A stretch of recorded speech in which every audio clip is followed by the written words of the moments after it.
You're lying! Welcome to MsMojo, and today we're counting down our picks for this beloved cartoon's scariest and saddest moments. Back up, kid. I don't think I can control myself right now. Number 10, Titan Trappers, Edge of the World. As if this poor baby's past wasn't dark enough, he had to be swindled by a bunch of bloodthirsty hunters too. You were never one of us. My brothers and sisters, a new hunt begins today! King so desperately seeks to know where he comes from and who his biological family is. So when he's led to a group of beings who look like older versions of him, he's ecstatic. He just wants to play catch with his dad, damn it! Can I ask a favor? It's a little silly, but can we play catch? Unfortunately, the beings turn out to be regular old humans, and they're looking to kill the last living Titan, who would be none other than King. You like our disguises? Gotta look like a Titan to trap one. Between learning the truth about how Ida found him to this devastating betrayal, King has really been through it. Understandably, the whole experience is also traumatizing enough to show up in King's nightmare and watching and dreaming. What's wrong?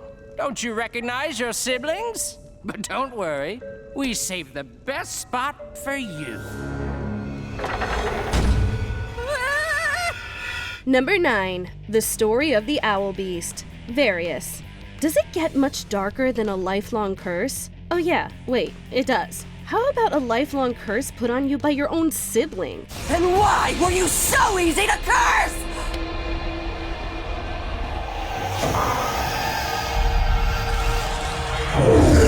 The first time we meet the Owl Beast is pretty terrifying, but that's nothing compared to what would come.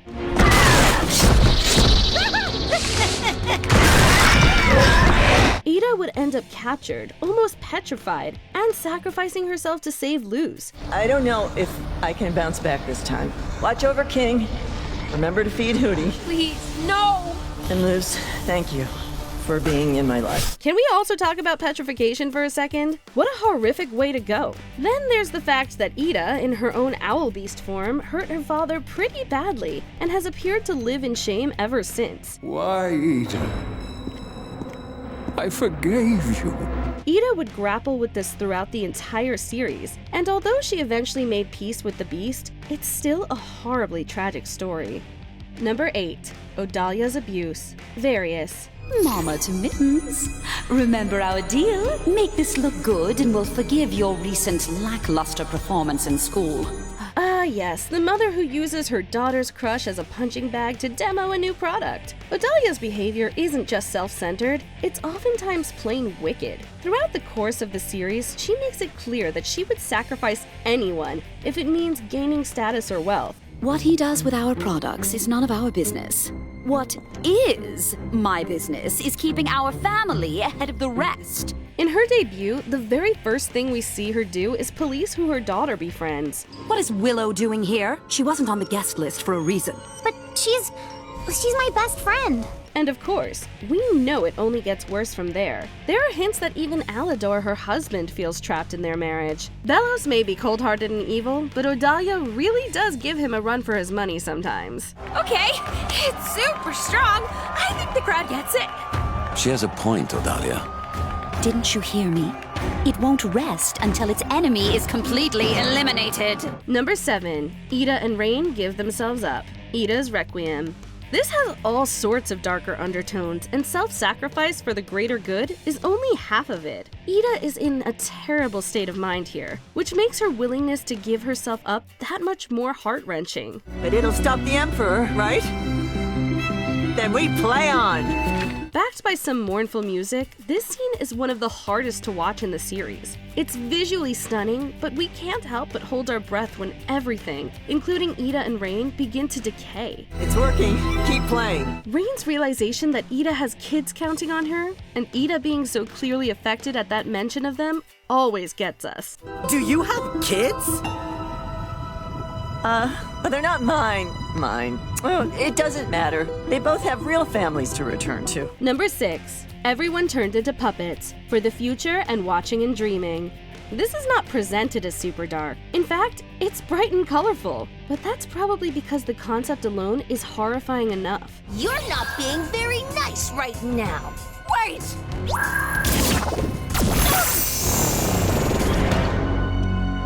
This feels one of those fates worse than death that somehow makes it to PG Kids programming. Obviously, this is reversible, so that's all fine and good. But for the moment, when we make it back to the Boiling Isles after King's rule, it's heartbreaking to see so many familiar faces puppetified. Willow's reaction to her dad is hard to watch.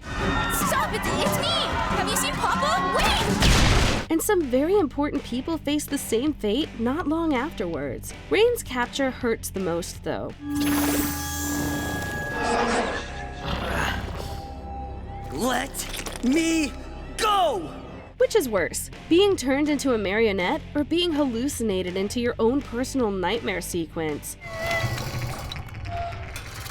I didn't mean it. I didn't mean it. I didn't mean it! This whole storyline is ridiculously dark. Number 5, I Think It Missed Me, Watching and Dreaming. Don't worry. I think it missed me. If there's one person in a show we don't normally expect will die, it's the protagonist. While it's not permanent, it's definitely a scary moment, especially seeing Luz's reaction as it happens. Ida, King, looks like we're gonna be split up again. I feel like I should be used to this feeling by now, but I still don't know what to say. It also calls back to Ida after she was overtaken by her curse, and now we're all emotional again. The reactions to Luz's death are probably the worst part. The dying is never so bad, it's the people we leave behind. Owl lady, you know where Luz is, right? Back up, kid. I don't think I can control myself right now. We see her dissolve into light glyphs, her talisman fall to the ground, and the collector becoming desperate and failing to understand what death means. Well, it's okay. She just broke, so I'll fix her. What? Why isn't it working? Number 4, King's Sacrifice, King's Tide. This entire episode is a doozy. Go! Go, go, go! I can't hold the portal much longer! Tensions are high and stakes are even higher. In the gang's big face-off against Bellows, King's safety is a priority, and he's pushed to the sidelines while everyone else fights. Buddy, it's about to get real scary. You stay here. But I can help! During this time, King frees the Collector in order to stop the draining spell, which only replaces one problem with another. The mark of him growing up is when he sacrifices himself to keep Luz and her friends safe. We gotta stick together. We gotta stick together. I'm sorry. Not this time. But I can keep you safe. No! Luz, I'm so happy I had you as a big sister. His speech to Luz hits us right in the feels, especially as she fights so hard to stay with him.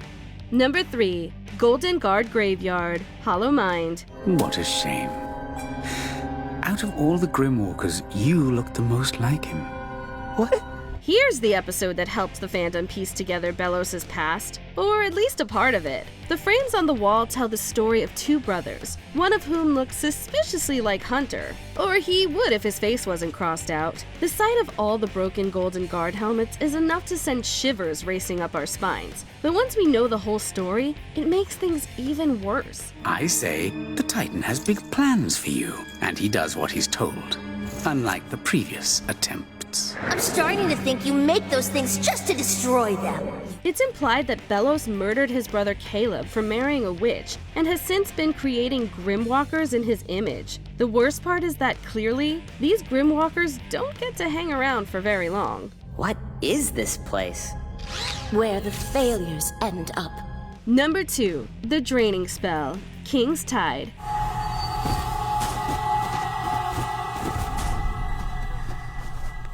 There.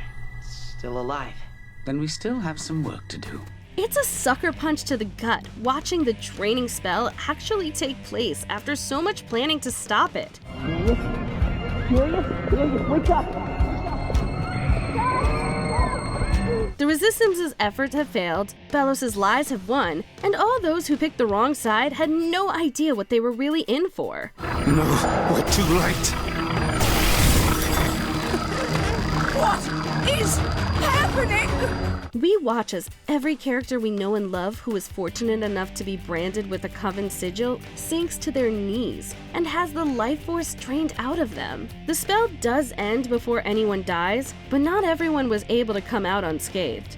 Before we unveil our top pick, here are a few honorable mentions. Luz is almost petrified, King's Tide. She comes dangerously close. I'd do anything to save the people I love. Please. Philip. Pretty much any scene with Emperor Bellows. Various. Is there a stronger word than ew? Just a moment, Lilith.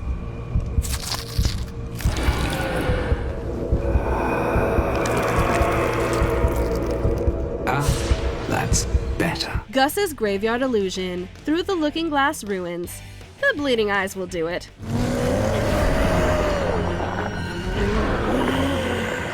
The Basilisk's History. Yesterday's Lie.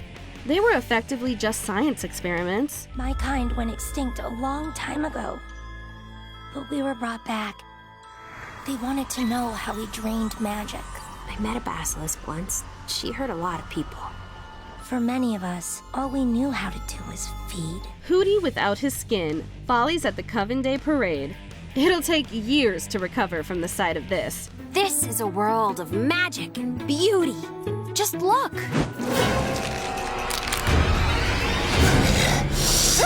Before we continue, be sure to subscribe to our channel and ring the bell to get notified about our latest videos. You have the option to be notified for occasional videos or all of them. If you're on your phone, make sure you go into your settings and switch on notifications. Number 1. Hunter's Possession and Flapjack's Death. Thanks to them. You know those episodes in children's cartoons that make you forget who the target audience is? Yeah, that would be this. Hunter's been suffering at the hands of Bellows for his entire life, and just when he frees himself from his abuser, wouldn't you know he ends up literally possessed by him? You did do something good. I thought this one was another lost cause.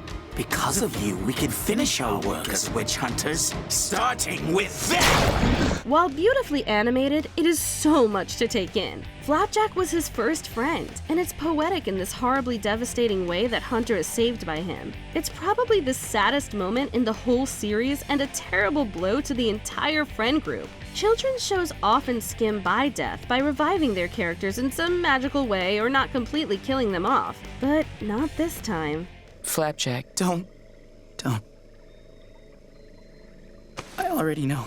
How would you rank the Owl House's darkest moments? Leave us your 1 through 10 in the comments below. She's really gone. Do you agree with our picks? Check out this other recent clip from MsMojo and be sure to subscribe and ring the bell to be notified about our latest videos.